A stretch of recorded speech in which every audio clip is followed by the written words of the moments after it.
Is it really possible to mine Bitcoin and Ethereum without a mining rig?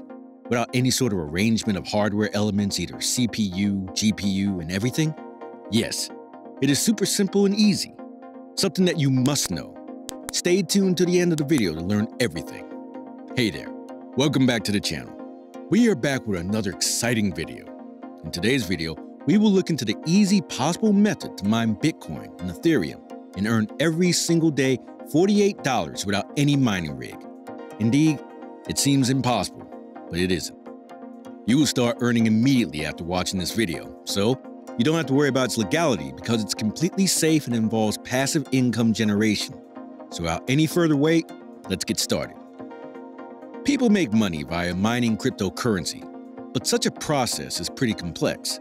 We will not get involved in the technicalities of it, but we will definitely look into the mannerism so as to get the idea of how we can make money passively. Mining usually isn't heavy work for you, but it is the work of computers. If you start mining today, you will get profits without actually having to put in money. Anybody who mines for the network is rewarded with mining rewards because that person has discovered a solution to a complex hashing puzzle first. The probability of a member discovering the solution is proportional to their share of the network's overall mining power. There are basically three methods of mining: ASICs, or Application-Specific Integrated Circuit Miners, specifically designed to mine cryptocurrency; FPGAs, or Field Programmable Gate Array, which use tiny semiconductor devices, which has the ability to be programmed to perform very specific actions quickly and efficiently. And the last one is GPU mining, wherein the graphic processor of your system is used for mining purposes.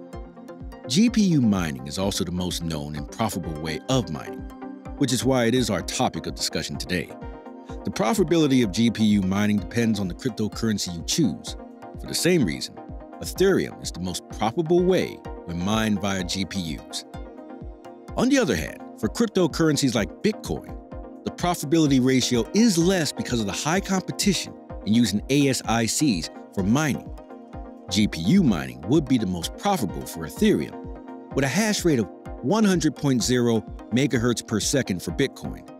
Ethereum mining, the NVIDIA RTX 3080, is only second to the NVIDIA RTX 3090 with mining and heavy processing. The power rating of 250 watts is still on the high side. However, the pricing varies greatly depending on where you get it. Upgraded Tensors cores for deep learning super sampling, DLSS, and tapping into revolutionary AI to assist you in enhancing frame rates while delivering great sharp game pictures are also included in the architecture. To receive the best-in-class ray tracing performance, you'll get the 2x the throughput of first-generation RT cores.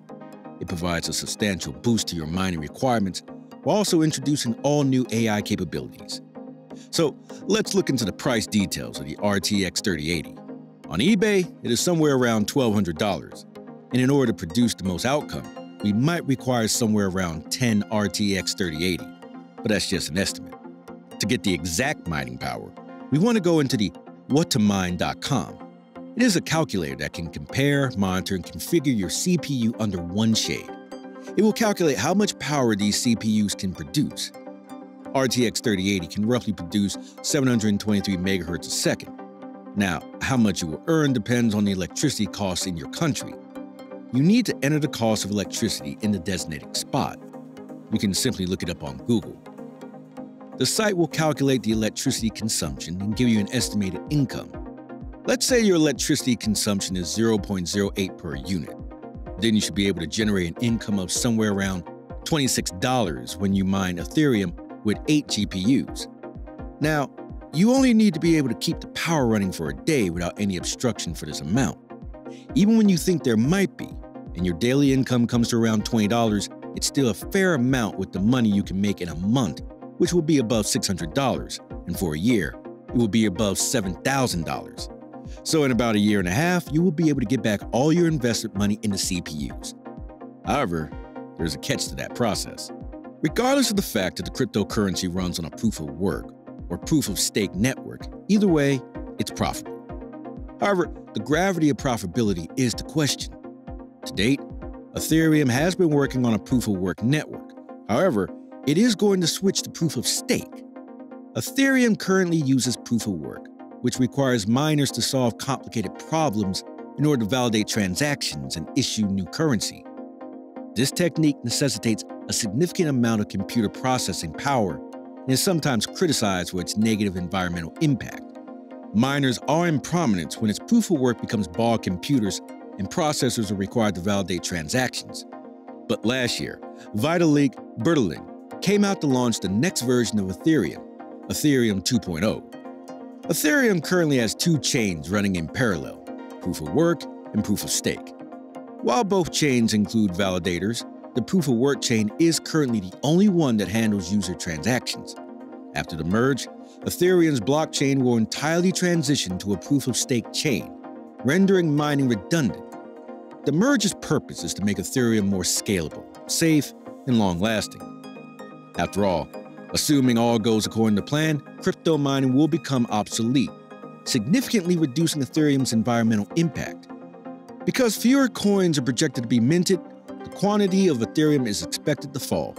Blockchain security against prospective attacks is expected to improve, and institutional investment in the Ethereum network is expected to rise.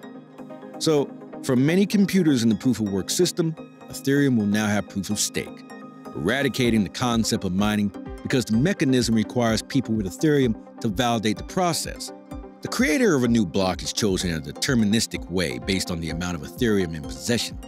That means the one who has staked the most amount of Ethereum will become the validator in the network. Who is stopping you from becoming one? You can stake your Ethereum and estimate the amount you can make by staking. It is also a new manner to earn without active involvement. Staking is a public good for the Ethereum ecosystem, as that it will help secure the network.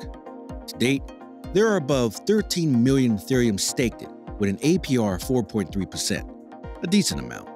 But when you compare the staking interest on your $10,000, it would just be the $430, a drastic difference from $7,000. Though people would shift mining to other coins, the profitability index will decrease drastically, and we do not want that. So there's what we can do, and Cubo will help us in this regard. Cubo is a node protocol, and depending on your investment, the node promises to pay stable returns. You have to invest a particular amount into a certain node from a certain list. You can get started by purchasing Cubo and a node with it. This node will generate a certain amount of Cubos every day, which you can claim in exchange for Ethereum or Bitcoin. You will get options on the site about which Cubo or node you want to invest in. The cheapest Cubo is the Plancha Cubo. Remember, your returns will increase with your investment amount. So, the more downward you go, you will get better returns. The most expensive and high returns Cubo is Giga Cubo. As we speak, one Cubo is marked at $3. For the cheapest Cubo, you can buy 25 Cubos for $75, and an additional $25 into DAI, a coin that generates the sustainability of the program. Let's not get into technicalities for now, but look into the returns. For the previously mentioned investment, you will get 0.1 Cubo per day, which is about $0.3 a day, and a $9 a month. Your return rate would double up with your investment. Assuming you will want to invest in a much higher Cubo, which is 4 times the investment you are making now. Likewise, if you intend to invest $400 in a Nano Cubo, which would give 4 times the result, you will get 30 Cubos a month. That is $95. You will get your invested amount back in 5 months or so, and thereby can keep the profits all by yourself. In a year, expecting that the Cubo price remains the same, you will get about $1.1 thousand. Months back, the price of one Cubo was $18, which potentially could have made over $19,000. But as of today, the price has gone down over 70%. This is both positive and negative news. Positive for those who want to enter it now, and negative for those who have already invested when the price was high. And that's the disclaimer. It is a crypto market, and it is uncertain. Before making any investments, make sure to have gone through all details and do your own calculations. There's always a risk, and of course, a mannerism to earn. Remember, invest that much you can afford to lose. With that, let's talk over in one of our next ones.